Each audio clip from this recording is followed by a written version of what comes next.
నమస్తే welcome to our channel నేను మీ పద్మావతి ఈ రోజు మనతో పాటు ప్రముఖ ఆధ్యాత్మికవేత్త మరియు వాస్తు జ్యోతిష్య పండితులు శేషగిరిరావు గారు ఉన్నారు అయితే ఆయనతో మాట్లాడి మరిన్ని విషయాలు తెలుసుకునే ప్రయత్నం చేద్దాం మీరు కూడా చూసేయండి నమస్కారం గురుగారు వైకుంఠ ఏకాదశి అయితే మొదటిగా వైకుంఠ ఏకాదశి గురించి మాట్లాడితే గనక పూజా విధానం కావచ్చు అసలు ఎలా పూజించాలి అదన్నీ ఎప్పుడు చేసేవారికి అందరికీ తెలుసు కాకపోతే ఎప్పుడు చెయ్యని వారు ఇక్కడి నుంచి మొదలు పెట్టాలి అనుకున్నవారు అసలు ఏ విధంగా పూజించాలి పలహారం ఏం పెట్టాలి దాంతో పాటుగా ఏ నామాన్ని స్మరించడం వల్లగా ఏదైనా లేకుంటే ఏదైనా స్విచ్ వర్డ్ మనం ఎప్పుడు చెప్పుకుంటూ ఉంటాం ప్రత్యేకంగా ఒక స్విచ్ వర్డ్ అనేది జపించడం వల్ల మంచి జరుగుతుందని మరి అలాంటిది ఈసారి ఏం చెప్పుకుంటే మంచిది అంటారు రైట్ అయితే ఇక్కడ ఒకటి మనకేంటంటే ఈ ఏకాదశి అనేది ఏదైతే ఉందో వైకుంఠ ఏకాదశి అనేది దాని ప్రాశస్త్యం అనేది ఒక 2 ముక్కలు చెప్పి తర్వాత ఇక్కడ దీనికి ఒక విశిష్టత ఉంది అంటే ఇప్పుడు ఉండే ఏదైతే వైకుంఠ ఏకాదశి ఉందో దానికి 2 రకాలుగా ఉపయోగం ఉంది ఒకటి అందరికీ అంటే ప్రతి ఒక్కళ్ళు కూడా వాళ్ళ యొక్క కుటుంబ సౌఖ్యం కోసం చేస్తారు కానీ ఇదే రోజు ఒక క్రియ ఆచరించడం వల్ల కూడా కొత్తగా సంతానం కావాలనుకునే వాళ్ళకి మళ్ళీ ఆ సంతానంలో కూడా పుత్ర సంతానం కావాలనుకునే వాళ్ళకి కూడా ఈ ఏకాదశి అనేది బాగా ప్రాధాన్యత అనేది ఉంటుంది అందుకే దీన్ని వైకుంఠ ఏకాదశితో పాటుగా పుత్రదా ఏకాదశి అని కూడా అంటారు అంటే సంతానం లేని వారికి సంతానం లేని వారి కోసం ఒకటి సంతానంలో కూడా మళ్ళీ మగ సంతానం కావాలని కోరుకునే వాళ్ళు కొంతమంది ఉంటారు అవునవును సో అలా దాన్ని అందుకని దీన్ని పుత్రదా ఏకాదశిని కూడా అన్నారు సో వైకుంఠ ఏకాదశి లేదా ముక్కోటి ఏకాదశి పుత్రదా ఏకాదశి ఈ మూడింటిని ఇదే ఉంటుంది అయితే ఈ వైకుంఠ ముక్కోటి ఏకాదశి అనేది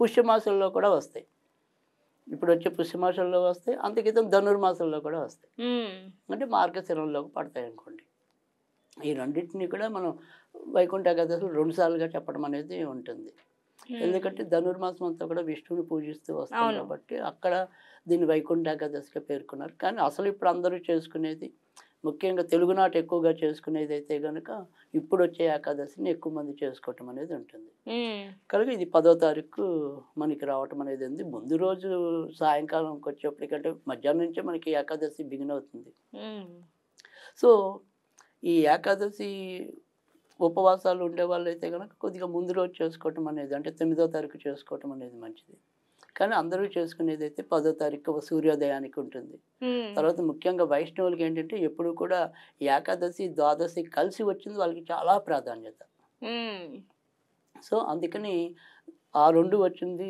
మనకి 10వ తారీఖు ఉంటుంది సో అందుకని ఆ రోజున ఎక్కువ మంది చేసుకోవటం అనేది ఉంటుంది సో ఇది ఇక్కడ మనకి ఏంటంటే ఈ ఏదైతే ఏకాదశి అనేది ఉందో మనకి 11 ఏకాదశులు అనేవి అందరికీ తెలిసింది అంటే 12 ఎప్పుడు ప్రతి నెల 2 ఏకాదశులు ఉంటాయి కదా సో అంటే ఇంచుమించుగా 24 అసలు ఏకాదశి అంటే 11 కదా మనిషిలో ఉండేవి ఏంటి పంచ జ్ఞానేంద్రియాలు ఉంటాయి పంచ కర్మేంద్రియాలు ఉంటాయి అంటే 5, 5, 10 వీటిని నిరూపించేది మనస్సు సో అది 11వది అంటే ఈ 11 బాగుండటం కోసం ఏకాదశి చేస్తున్నాం మనం అంటే మన కర్మేంద్రియాలు బాగుండాలి మన జ్ఞానేంద్రియాలు బాగుండాలి మన మనసు బాగుండాలి ఇవన్నీ పవిత్రత లేదా పరిపూర్ణమైన వికాసం ఉన్నప్పుడు మాత్రమే మనకు కావాల్సిన జీవితంలో ప్రయోజనాన్ని పొందగలుగుతాం అందుకని ఆ రకంగా ఏకాదశి అనేది నిర్వహించాం సో ఈ ఏకాదశి నాడు మరి జగత్తుని పాలించేవాడు అందుకని మరి ఆయన జగపతి అని చెప్పి విష్ణుమూర్తిని మనం పిలవటం అనేది కూడా ఉంటుంది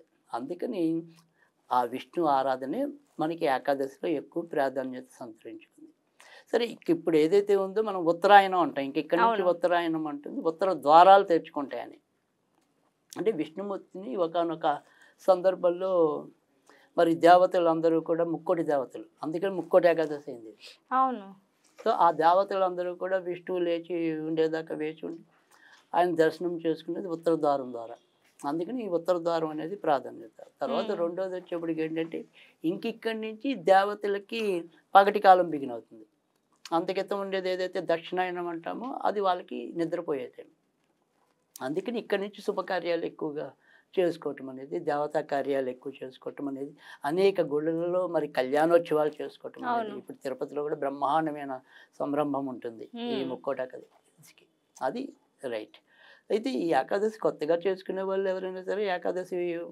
వ్రతం అనేది ఏదైతే ఉంటుందో దాన్ని చేసుకుంటూ వెళ్ళటం అనేది ఒకటి. కానీ ఇవాళ మనం ఎస్పెషల్గా చెప్పుకునేది ఇందాకే చెప్పాను 2 ప్రయోజనాలు. ఒకటి మనకి ఇంట్లో అందరికీ మంచి జరగటం అనేది ఒకటి. రెండోది ప్రత్యేకంగా ఒక కోరిక పెట్టుకు చేసుకోవటం అనేది. అవును. సో అందరికీ మంచి జరిగే విషయంలో ఈరోజు పెద్దగా మనం చేసుకునేది ఏదైనా ఉంటే కనుక విష్ణు సహస్రనామ పారాయణ చేసుకుంటే చాలా మంచిది.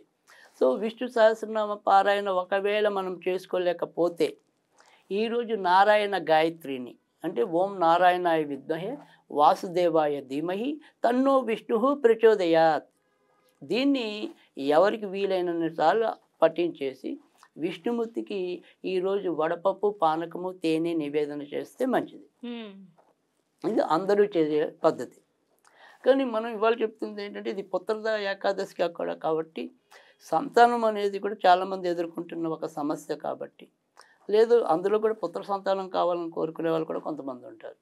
అలాంటి వాళ్ళ కోసం మనం ఇవాళ ఒక ప్రత్యేకంగా అనేది సో మామూలు దైనందికంగా మనకి మంచి జరిగే వాళ్ళు నారాయణ గాయత్రి చదువుకుంటే సరిపోతుంది, లేదా విష్ణు సహస్రనామ పారాయణ చేస్తే సరిపోతుంది. అలా కాకుండా ఒక ప్రత్యేకమైన కోరిక ఇందాక మనం చెప్పుకుని ఇవాళ ప్రత్యేకమైనది ఏంటి అంటే కనుక ఇది ఈ పుత్రద ఏకాదశి అనేది ఏదైతే ఉందో మరికి కొన్నేళ్ళ ఒక కృతయుగంలో సుకేతుడు అనే రాజు ఇలాగే సంతానం కోసం ఇబ్బంది పడటం అది కూడా మళ్ళీ తర్వాత రాజ్యం పరిపాలించాలంటే ఒక వారసుడు ఉండాలి కదా. అందుకని ఆ పుత్రుడు జన్మించడం కోసం విష్ణుమూర్తి కోసం తపస్సు చేసింది అది ఏకాదశి నాడు. సో ఆ రకంగా ఆయన అనుగ్రహించాడు కాబట్టి ఇది పుత్రద ఏకాదశి కూడా అయింది.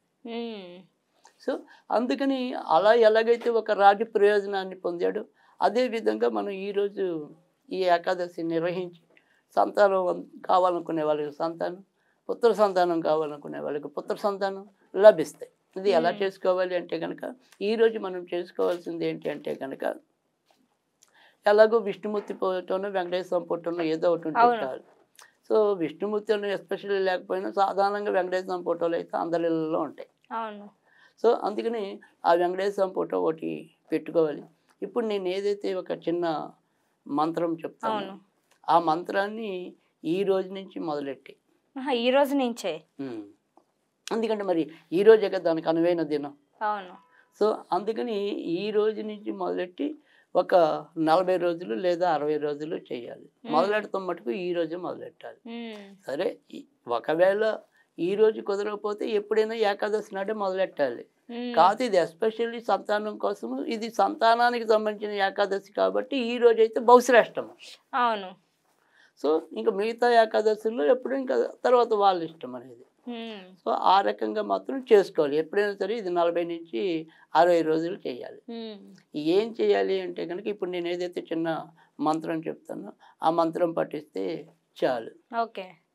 ఓం క్లీం కృష్ణాయ గోవిందాయ మమ సంతానం దేహి దేహి దేహి. రైట్. ఇక్కడ మమ సంతానం అన్నాం కదా, అక్కడ ఒకవేళ మగ సంతానమే కావాలనుకుంటే మగ సంతానం దేహి దేహి.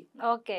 లేదు సత్సంతానం దేహి దేహి అంటే పుట్టిన వాళ్ళు కూడా బాగా ఉండాలనుకుంటే కనుక సత్సంతానం దేహి దేహి.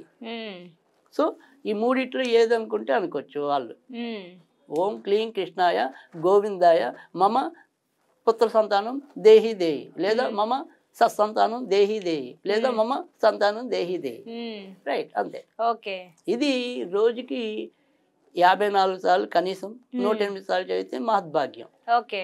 సో అలా చదువుకుని ఇందాక చెప్పినట్టు 40 రోజుల్లో 60 రోజుల్లో చేయాలి. సో ప్రతిరోజు కూడా కొద్దిగా కాచిన పాలల్లో పంచదార నివేదన చేయాలి. పచ్చిపాలు కాదు, కాచినవే ఉండాలి. వాటిలో కొద్దిగా పంచదార వేస్తే చాలు. వేసి ఆయనకి నివేదన ఇచ్చి మనసులో కూడా మనం అదే చెప్పుకోవాలి. సంతానం కావాలనుకుంటే ఏ రకమైన సంతానం కావాలో కోరిక చెప్పుకుని ఎలాగో మంత్రంలో కూడా అదే వస్తుంది ఆ రకంగా చేసుకోవాలి. ఇది ఆ రకంగా చేసినట్టయితే తప్పకుండా వాళ్ళకి సంతాన భాగ్యం కలగటం అనేది ఉంటుంది. సరే మనం ఎప్పటిలాగానే ఒకవేళ ఇలా ఏమీ కాకుండా దేవుణ్ణి నమ్మని వాళ్ళకి నమ్మే వాళ్ళకి తీరిక లేని వాళ్ళకి తీరుకున్న వాళ్ళకి అందరికీ ఒక స్విచ్ వర్డ్ చెప్పాలి అనుకుంటే కనుక క్రియేటివ్ అంతే. జస్ట్ క్రియేటివ్ అంటే చాలు. ఓకే. అది కాకపోతే ఉత్తరంలో కూర్చొని చదవాలి. సో వాళ్ళకి కనుక ఉంటే కనుక అది గ్రీన్ కలర్ వేసుకుంటే ఇంకా మంచిది. ఆ రకంగా వేసుకుని చేసినట్టయితే కనుక ఇంకా శీఘ్ర ఫలితాలు ఇవ్వడానికి ఉంటుంది. ఎందుకంటే ఈయన ఆకుపచ్చ ప్రియుడు విష్ణుమూర్తి, అందుకే ఆయనకు మరకత పచ్చలతో అలంకరించడం అనేది కూడా ఉంటుంది. అవునవును. సో అందుకని ఆ రకంగా ఆకుపచ్చకి ప్రాధాన్యత ఇస్తే మంచిదన్నమాట. ఆ రకంగా